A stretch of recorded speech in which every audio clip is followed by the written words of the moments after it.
ধন্যবাদ। Public perception অনেকদিন পর আমাকে সুযোগ করে দেওয়ার জন্য কথা বলার। বিভিন্ন আন্দোলনে আপনারা কথা বলে থাকেন। মাজহারুল ভাইয়ের যদি মাইকটা মিউট করে রাখেন তাহলে ভালো হয়। প্রথমত হচ্ছে যদি আপনি সামাজিকভাবে বা প্রবাস থেকে অথবা বিদেশি অ্যাঙ্গেল থেকে যদি বিদেশি লেন্স দিয়ে বাংলাদেশকে দেখি, তাহলে একটা শব্দ হচ্ছে যে এটা উচিত হয়নি।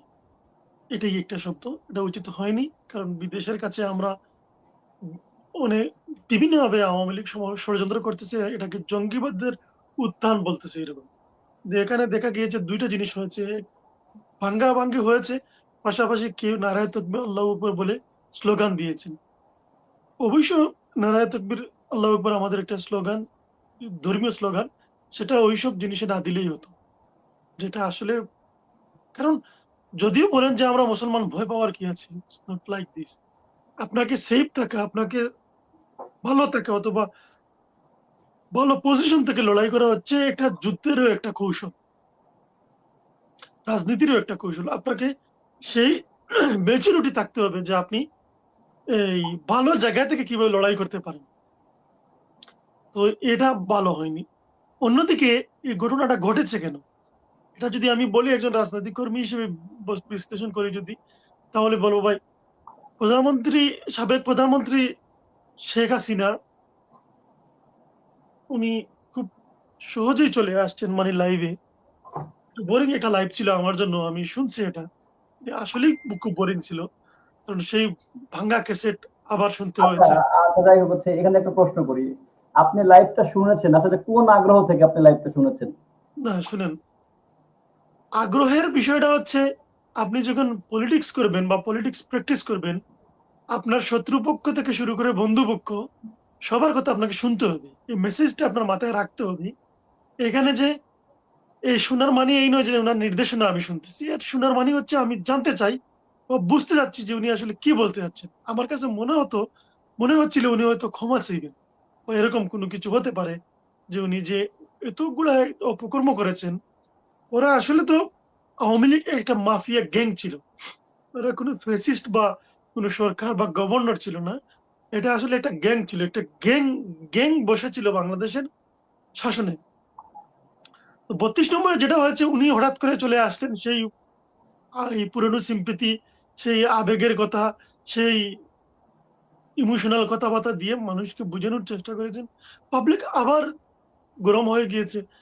উনাকে যেটা হাতের কাছে পেয়েছে সেটা দিয়ে তারা প্রতিবাদ দেওয়ার চেষ্টা করেছে হয়তোবা। আরেকটা অ্যাঙ্গেল থেকে হতে পারে এটা যে যদি সে শেখ হাসিনার বক্তব্যটা হয়তো মিডিয়া হয়ে যেতে পারতো বা এটা হয়তো পাবলিশড হয়ে যেত বড় মাপে। হয়তো এটাকে কাভারেজ করার জন্য যারা আন্দোলন করেছে হয়তোবা তারা চেয়েছে এটাকে ডাইভার্ট করার জন্য। এই জায়গাতে তারা সাকসেস হয়েছে। আবার আরেকটা অ্যাঙ্গেল হতে পারে যে এই জিনিসটা উচিত হয়নি এই কারণে হয় নাই।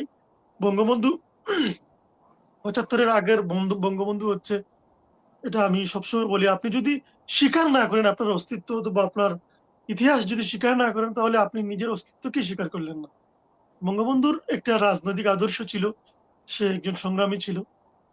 যেটা আমরা বিশ্বাস করি এবং আমরা এটাই পাই ইতিহাস থেকে। হয়তো উনার শাসনামল যেটা ছিল উনি আন্দোলন করে যে শাসনামলটা পেয়েছিলেন ৭১ থেকে ৭৫ পর্যন্ত, ৭২ থেকে ৭৫ পর্যন্ত ওইটা খুব খারাপ ছিল। কিন্তু বাকি যে উনার আন্দোলনকামী যে নেতা ছিলেন এটা তো সত্য ছিল। তো একটা ইতিহাস ঐতিহাসিক জায়গা ওইটাকে না ভেঙে হয়তোবা এটাকে গভর্নমেন্টের হাতে তুলে দেওয়া হতো ভালো হতো অথবা অন্য কিছু করা যেত এখান থেকে। কিন্তু এটা উচিত হয়নি। দ্বিতীয় হচ্ছে বাংলাদেশের এটার পেছনে হচ্ছে বর্তমান গভর্নমেন্টের দায় আমি দেব। কারণ আওয়ামী লীগের এই মাফিয়া গ্যাংরা এত অপকর্ম করেছে, এত হত্যা করেছে প্রায় সারা বাংলাদেশের ব্যাংক লুটপাট করে নিয়ে গেছে, অর্থনৈতিক অবস্থা নষ্ট করে ফেলছে। এদেরকে এই গ্যাং লিডারদেরকে ধরা হয়নি। শেখ হাসিনা হয়তো হেলিকপ্টার দিয়ে পালিয়ে গিয়েছে কিন্তু বাকি যারা ছিল ওরা অনেকেই এখনো ঢাকায় আছে, ভালো আছে অনেকেই। তো এদেরকে যদি ধরে গ্রেফতার করা হতো, ওদেরকে বিচারের আওতায় নেওয়া আসা হতো, ওদের বিরুদ্ধে চার্জশিট রেডি করা হতো এটলিস্ট, যে রাজনীতি চার্জশিট গুলো যদি রেডি হতো, বিচারাধীন অবস্থানে যদি চলে যেত, এরকম কোন তখন এই কার্যক্রমগুলো যখন শুরু